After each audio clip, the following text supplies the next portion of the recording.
నమస్తే అందరికీ నేను Mayuri welcome to my channel ఓం నమో వెంకటేశాయ వెంకన్న బాలాజీ శ్రీనివాస గోవింద వెంకటేశ వెంకటరమణ వెంకటాచలపతి ఏడుకొండలవాడ ఏ పేరుతో పిలిచినా పలికే ఆ గోవిందుడికి ఒక శనివారం రోజు నేను ఇలా ప్రసాదాలతో ఆయన రూపు వచ్చేలా చేసుకున్నాను. ఈ విధంగానే స్వామివారికి ప్రసాదాలు నివేదించాను. చాలా తృప్తిగా ఉనింది ఇలా చేసుకోవడం. ఆ వీడియోని మీకు ఇప్పుడు షేర్ చేస్తున్నాను.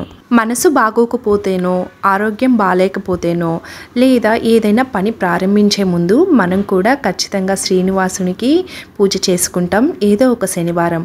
ఆ ఆనంద నిలయవాసుడు శ్రీనివాసునికి నేను ఒకరోజు ఇలా పూజ చేసుకున్నాను.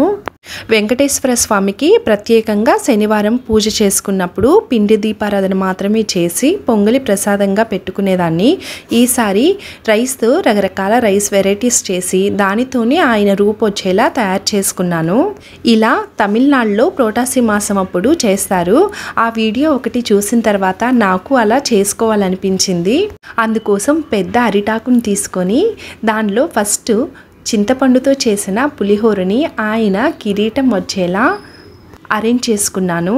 దీనికోసం నేను వాడినవి చింతపండుతో చేసిన పులిహోర, అలాగే నిమ్మకాయలతో చేసిన లెమన్ రైస్, వైట్ రైస్, పప్పు, గారెలు, అలాగే బెల్లం పొంగలి.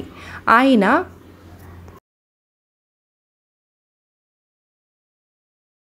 చేశాను. గోవిందనామం కోసం దద్దోజనాన్ని వాడాను. శ్రీవారి గడ్డానికి పచ్చకర్పూరం రాస్తారు కదా, ఆ ప్లేస్లో కూడా మనము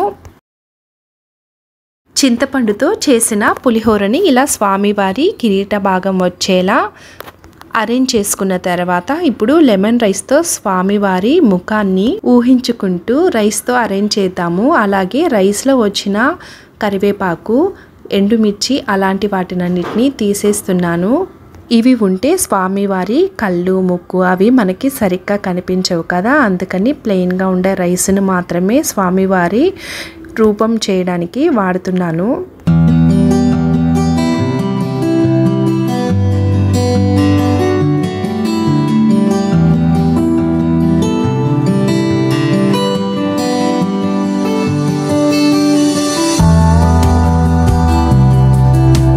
స్వామివారి మకర కుండలాలకి నేను ఇక్కడ వైట్ రైస్ వాడానండి.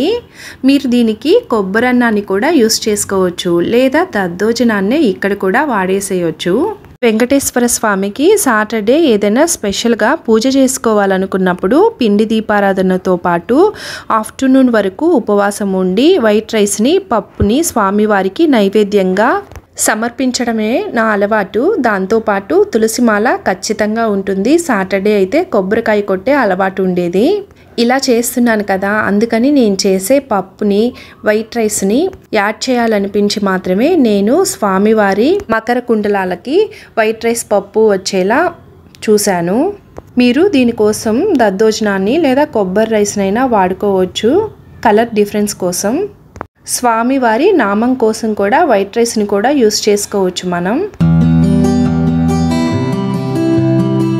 అనంత ఆళ్వార్ గారు చేసిన గాయం వల్ల స్వామివారికి గడ్డం కింద రక్తం రావడం చూసిన ఆళ్వార్లు ఇక్కడ పచ్చకర్పూరాన్ని రాసి స్వామివారికి ఉపశమనం కలిగేలా చేశారు. అందుకనే అప్పటి నుంచి ఇప్పటి వరకు గడ్డం కింద పచ్చకర్పూరం రాస్తారు శ్రీనివాసునికి. అందుకోసం నేను గడ్డం కింద కూడా కర్డ్ రైస్నే వాడాను. స్వామివారికి పెట్టే నామం కోసం నేను మిడిల్లో ఎండుమిర్చిని, ఏదైతే కర్డ్ రైస్లో మనం పోపు కోసం యూస్ చేసామో దాన్ని ఉంచాను. అలాగే ఐబ్రోస్ కోసము పచ్చిమిర్చిని వాడాను. స్వామివారి శంకు చక్రాలు లేకుండా స్వామివారి రూపం కంప్లీట్ కాదు కదండి. శంకు చక్రాల కోసం నేను బెల్లంతో తయారు చేసిన అన్నాన్ని అటు ఇటు వేసి ఆ షేప్ వచ్చేలా మనం అడ్జస్ట్ చేసుకోవాలి.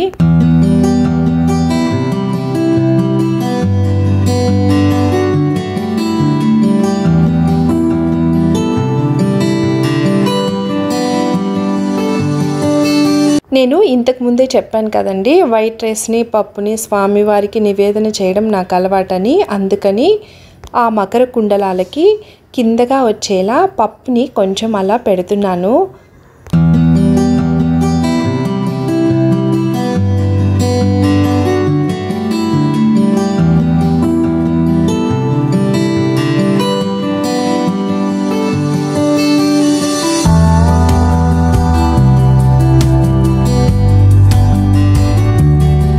శ్రీనివాసుడు ధరించే కంఠహారాన్ని వైజయంతి హారం అంటారు.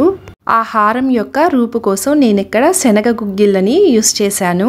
మీరు దీనికోసం గ్రేప్స్ అయినా యూస్ చేయొచ్చు. అది బ్లాక్ అయినా గ్రీన్ అయినా సరిపోతుంది. అలాగే దానిమ్మ గింజలని కూడా యూస్ చేసుకోవచ్చు.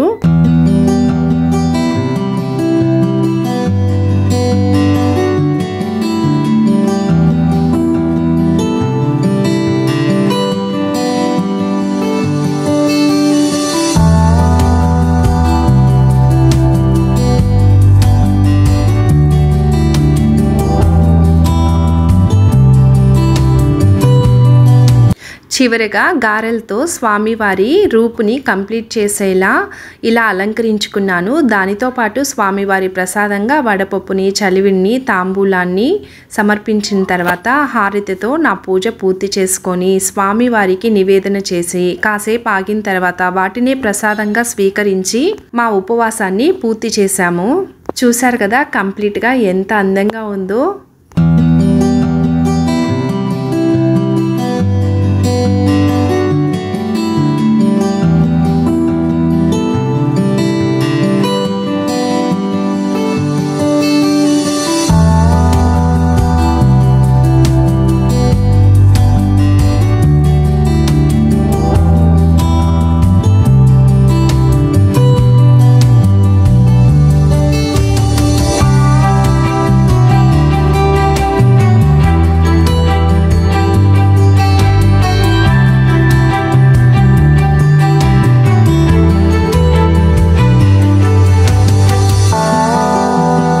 పూజంతా పూర్తయిపోయిన తర్వాత ఒకసారి అలా కళ్ళార్పకుండా చూసుకోవడం అలవాటండి. నాకు చాలా తృప్తిగా అనిపిస్తుంది స్వామివారికి పూలు అలంకరించిన తర్వాత చూసుకోవడానికి.